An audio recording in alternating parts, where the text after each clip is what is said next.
Hello and welcome to Dugout Debrief. I'm your host, Chris DeLuca. This is Boom Broadcasting's one, first, and only baseball-centric podcast, and we are once again back here in about week 3 of the MLB season, and we have a lot to cover. There's a lot of things going on. There was one major injury for a major ace in the National League. We have our top 10 pitching rotations this year. There's some teams that are hot, some teams that are cold, so we'll be talking about that in the power ranking. Shout out Drew Code Sports Talk, Cody from Drew Code Sports Talk, rather. So, with that being said, we're going to dive right into it. Justin Steele is to miss the entirety of 2025 with an elbow injury requiring surgery. In his 4 starts, he went 3-1, hit a 4.76 ERA, 81 ERA plus, and 21 Ks. And it's really sad to see for a variety of reasons. I mean, the Cubs pitching rotation is very top heavy between him and Imanaga. So losing basically half of that pitching rotation dominance is really, really bad for the Cubs and their playoff chances. And then not to mention, in my opinion, he was a top 5 Cy Young contender in the National League. I really thought that his ability to eat innings, his breaking ball would really be able to carry him through a relatively weak NL Central. And unfortunately, he's going to miss the year. So we hope for a speedy recovery from Justin Steele. And there's another injury in the National League to a player who's struggling a lot more. And that was Chris Bryant. The Rockies placed Chris Bryant on the IL. He batted 154 this year, had 0 home runs and 1 RBI so far. All that can be said is what happened to Chris Bryant, man. I mean, this guy went from being a very elite player for the Cubs. He was a former Chicago Cub, part of that World Series team, signed a major contract with the Colorado Rockies, and just kind of went into obscurity after that. I don't think he'll ever return to what he was with the Cubs, but again, placed on the IL, we hope Chris Bryant has a speedy recovery as well. Hunter Green, another NL Central pitcher, is making an early case for the National League Cy Young, starting 2-1 with a 0.98 ERA, and he's a huge part of any chances that the Reds would have at a playoff run in that relatively weak NL Central. Anyone can kind of do it. I think anyone could win that division, honestly, especially with how the Pirates have kind of sat stagnant. The Cardinals have sat stagnant. They started good, but then just kind of went downhill. The Brewers even struggle as well. I feel like a lot of teams are struggling in that division. So Hunter Green trying to propel his team to a playoff spot along with Ellie De La Cruz. Pete Alonso continues to lift his contract value. He is on a 2-year, $54 million contract with the New York Mets. And, with the 5 home run start, hitting 356 and a 1.195 OPS, I think he might be increasing his chances of getting a much earlier extension than expected. So Pete Alonso being a very big part of that Mets team that, it's very interesting to see Juan Soto, his reaction kind of at first to being a New York Met is now that he is the guy. Obviously, you don't want to throw Pete Alonso strikes. Pete Alonso strikes out a lot more, so a lot more people are throwing around Juan Soto. So you're seeing a slight decrease in success for Juan Soto, which is something that I kind of expected simply because, he doesn't have a guy who's one of the few players who is better than him in the league hitting in front of him. Finally, the Braves acquire Rafael Montero from the Houston Astros. The Braves are trying to heal a very damaged bullpen, solidify a very damaged bullpen, one that struggled so far, has been a major part of why they've had their early season struggles. The Braves, we talked about them last week about their playoff chances, where they stand kind of as they've stumbled out of the gate here in 2025. So, that's all the major news to cover. We obviously was Justin Steele and Chris Bryant a speedy recovery. It's really sad to see that happen to any player in the MLB. So with that being said, it's time for us to rank our top 10 pitching rotations. And, I'd put a decent amount of thought into this. I mean, I'm trying not to just go and, just list off stats just for the sake of it, but it kind of helps to go and back that up. So, I'm going to put at number 10, I'm going to have the Kansas City Royals, who are off to a very hot start pitching wise. You got Chris Bubrick, who started with a 0.96 ERA. Great start for him at 2-1, 18.2 innings pitched. You got Cole Reagans, who is at a 2.28. You have Seth Lugo at a 3.86, and then of course you got Michael Lorenzen at a 3.71, and I think that's pretty solid for a rotation, especially in the AL Central, one that 2 years ago nobody was expecting to do well, but has continued to be really good even after losing Brady Singer. So hats off to Kansas City. And speaking of Brady Singer, the next rotation that we have is the Cincinnati Reds, where Brady Singer went after he left Kansas City via trade. You got Hunter Green. We talked about him earlier, off to a great start, leading pitchers in all WAR, 9.8 ERA, 2-1. Nick Loletto, Brady Singer, Nick Martinez. A lot of, again, it's one of those rotations, kind of like the Giants were a few years ago, where there's not exactly a huge amount of names necessarily, but they're performing at a very good and elite level. And then next we have the Arizona Diamondbacks rotation that is ranked very highly, very prestigious rotation going into 2025, but has actually struggled early in the year. Zach Gallen is 1-2 with a 4.64 ERA. Merle Kelly is at 5.57. He does have three wins and 1 losses, but wins and losses really don't mean that much as a pitcher, if you ask me. And, the big thing is ERA plus. You have Brandon Pfaadt, who's at a 1.16 ERA plus, but a 3.5 ERA. So I think that really does say a lot. Obviously, the ace Corbin Burns at a 5.28, the man who they signed for a lot, but his FIP is 5.89, and he's at a 77 ERA plus. So again, numbers are kind of weird with this team. We're going to have a couple cases of this, of like really good rotations on paper, but they're just off to slow starts. So we're probably going to revisit this list sometime later in the year at some point. But next is at number 7 is the Toronto Blue Jays. You got a lot of names there in that rotation. Obviously, last week they signed Vladimir Guerrero Jr., and they got guys like Kevin Gausman in the rotation. They got guys like Jose Barrios, Chris Bassett, especially that 1-2-3 punch is supposed to be really good. Chris Bassett's off to a pretty good start. 1-1-0, sub 1 ERA. You got Jose Barrios is kind of struggling, 1-1 in 4 games started, 5.16 ERA. Kevin Gausman, 2.49, 2-1. But the big thing that's standing out to me is, these guys all have 3 or 4 starts, and they're between 18 and 25 innings pitched. And that's a thing that's concerning me, is just a serious lack of innings pitched from the starting rotation at this time of the year. They're really relying on a bullpen that is solid with Jeff Hoffman, Chad Green, Brandon Little, but you got to get more innings out of your starters. You have Chris Bass who's leading in FIP right now at 1.22. So I think in the next list, if they can maintain this consistency, you'll be seeing them go a little bit higher up, which would be really nice for them. We're starting to get them to the middle here now, the middle of the pitching rankings right now. So now that we're at number 6, we're going to be going with the Seattle Mariners, another one that is really good on paper and has been pretty good, especially that top 3, Logan Gilbert, Luis Castillo, Brian Wu, who I think is very underrated, not Nick Pivetta level underrated, but pretty underrated, and Bryce Miller as well. Logan Gilbert has started with 1-1. He's gone 2-3.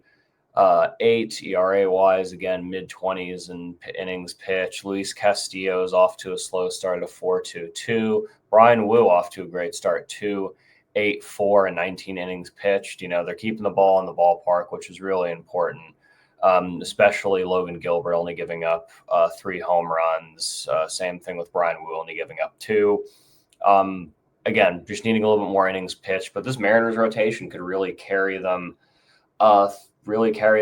A lot of teams are off to slow starts in that division. The Astros really aren't looking great. They're starting to move into a new direction of team.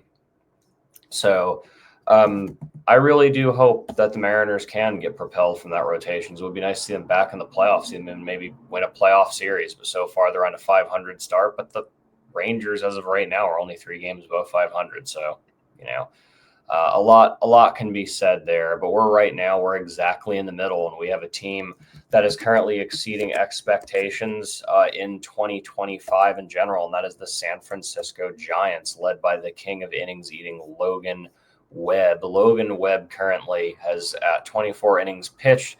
He's at a 2.63 ERA, and he's 2-0. He's off to a great start. I said he would be good.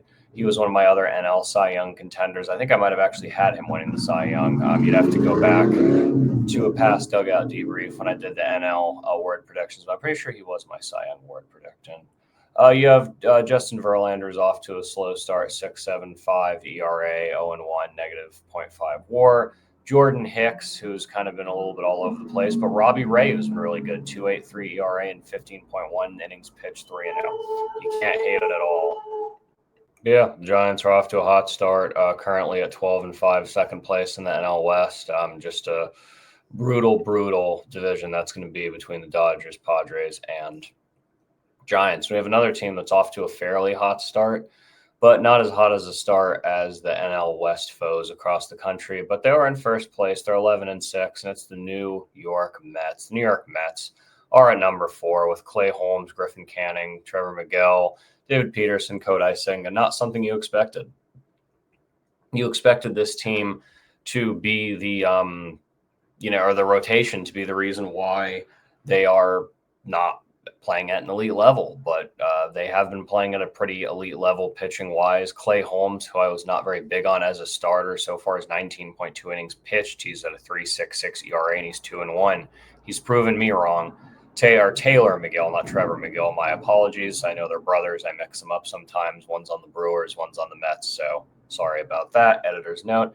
Taylor Miguel off to a great start, 1.40 ERA, 2-2. Kodai Senga off to a great start, 2-1, 1.06 ERA. David Peterson, another great start to 2.70 ERA, and Griffin Canning at a 4.20 ERA.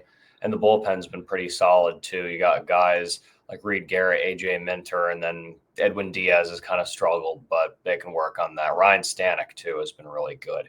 So the New York Mets are definitely a team that's going to have to depend more on their rotation than we kind of thought that they would. But so far they've exceeded expectations, and that could make the Mets even more contenders than they were before. So hats off to the New York Mets and their ability to prove me wrong, definitely, because I was thinking that was going to be the reason they were going to be a kind of one and done playoff team if they even made the playoffs, unless I had them making the playoffs. I had them making a wild card, but I had them being kind of the last team in. And here's another team I have making the playoffs who has also exceeded expectations pitching wise, and it's the San Diego Padres. And they have one of my other Cy Young Award picks potentially in the National League with Michael King. In my opinion, he's a top 5 pitcher. I ranked him top 5 when I ranked pitchers before. Michael King at a 2.42 ERA, 3-0. He's up there in war with pitchers. You got Dylan Cease, who's kind of struggled, but he'll get his ERA down 6.64. You got Nick Pivetta, who's off to a great start, man. I'm just freaking huge on 2-1, 1.59 ERA, 17 innings pitched. He has 18 strikeouts, 2.50 ERA plus, 2.37 FIP. These guys are good, and Pivetta's good. I really wish that anyone would have gone for him. Every single week I was saying someone should sign him. And I just can't believe that this guy sat there until darn near January, mid to late January. He's still sitting on the market. I just could not believe how long teams sat on him and how low of a contract he actually got, all things considered, because that guy was really good. Next, we have the Philadelphia Phillies. The Phillies have, always kind of had an on-paper rotation being very, very good, and in reality rotation, really, really good. They have Zach Wheeler, who's finished number 2 in Cy Young Award voting pretty much, I feel like, every year of his career to this point. Just can't get over the hump because there's always someone better than him. But again, he's off to a pretty solid start, 4.07 ERA, he's 1-1. Jesus Luzardo's at 2.31.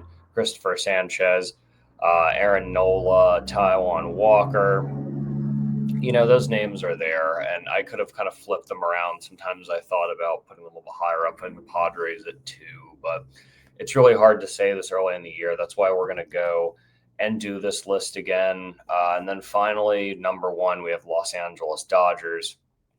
And honestly, with how they've kind of been hot and cold a little bit, especially on the road, and they win the East Coast, they're 13-6. They did beat up in the Colorado Rockies, but, led by Yamamoto, Dustin May, Sasaki, Glasnow, Snell, Landon Knack, who's kind of been up and down. Just everyone's keeping those ERAs down. 1, 2, 3 for Yamamoto, 1.06 in Dustin May's 3 starts. Sasaki's at 3.29.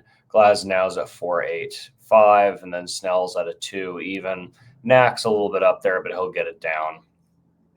And again, the guys are staying in the game, and they're giving time for that bullpen that's been really good. With Tanner Scott, Vesia, Kirby Yates has been really good too. These guys get a lot of strikeouts. Yamamoto's already got 28 strikeouts. You got Tyler Glasnow who's at a 79 ERA plus compared to his 4.85 standard ERA. So again, those stats can say a lot if you really sit down and look at them. But you can argue that for a long time. That being said, we got the Royals, the Reds, the Diamondbacks, the Blue Jays, the Mariners, the Giants, the Mets, the Padres, the Phillies, and the Los Angeles Dodgers. That is your top 10 pitching rotations as of early April 2025. And we'll probably be ranking these guys again here in a month or two. We'll see, because stuff's going to change. That's a beautiful thing about baseball is it's a marathon, not a race. So we have our power rankings. We're going to do the power rankings series of the week. And the trivia question, that will pretty much do it for this week. We got a pretty short show. We usually kind of just go through stuff here. We start with the San Francisco Giants at number 5. If you follow Boom Broadcasting on Instagram and TikTok, you will see my power rankings. Usually about Monday or Tuesday, I drop them. And then we explain them here on Thursdays. Giants had a 9-1 win over the New York Yankees on Friday. That was the rain game, I believe. Young-Ho Lee is off to a really good start, too. He's finally materializing in the United States here in his second year. Obviously, last year was shortened by injuries. They swept the Mariners, and, you got guys like Matt Chapman and Heliot Ramos as well doing really, really good. And we have a team that kind of snuck on here at number 4, and I kind of actually debated not even having them, to be honest with you, because they've kind of just been all over the place. I mean, you got guys like Marcus Stroman who are really struggling, not off to a great start. The rotation is not doing well without Garrett Cole. We have the New York Yankees here at number 4. I don't even think that Marcus Stroman is going to pitch again. At this point, I don't think he's even going to pitch for the New York Yankees, at least again. He's kind of just been detrimental all the way around. They're off to a 10-7 start, and they're only kind of lucky that every other team in that division is kind of off to a mediocre, lukewarm start. But yeah, we got the Yankees there at number 4. Number 3, we got the Dodgers, actually, which they dropped from 1 to 3. But we'll see if they go back up with a series that they have with the Rockies. They go to Chicago to play the Cubs here in a little bit as well. The Dodgers struggle with consistency after that hot start. Teoscar Hernandez and Yamamoto are staying very hot. Glasnow is off to a little bit of a cold start-ish. We talked about him earlier in the pitching rankings. Max Muncy just can't limit the strikeouts. That's been a serious struggle for him. They struggled on the East Coast against the Nats and the Phillies. But, much better at home, but they only have one blemish, I think. They were 1 or 2 home losses. They did lose 16-0 to the Cubs, and that looked really, really bad.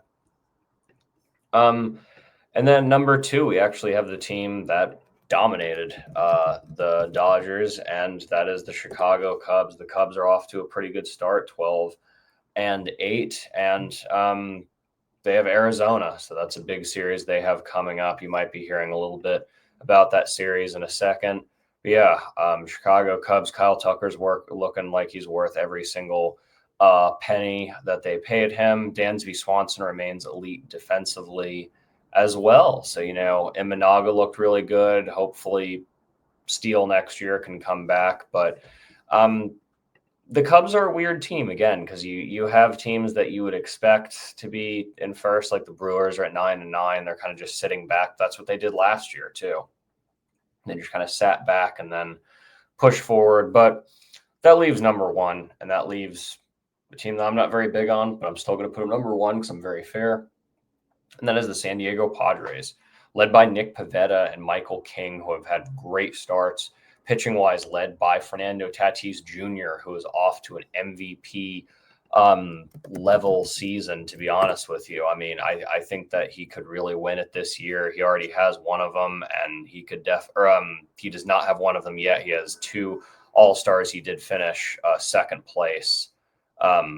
Did finish second place in 2021, so I apologize about that. We got 1.5 WAR, already 23 hits, 6 home runs, hitting 3.54. He has some defensive issues. So does Manny Machado. So does Luis Ariz. So does Jake Cronenworth. They all have negative defensive WAR, but I didn't really agree with Tatis Jr. getting a Gold Glove last year. Anyway, most guys are in the mid twos to high threes, batting average wise too. Not like that's a great indicator. But yeah, Tatis is the current WAR leader. The rotation, as we already mentioned, is out of this world. It's top five in the MLB. Not much else can be said.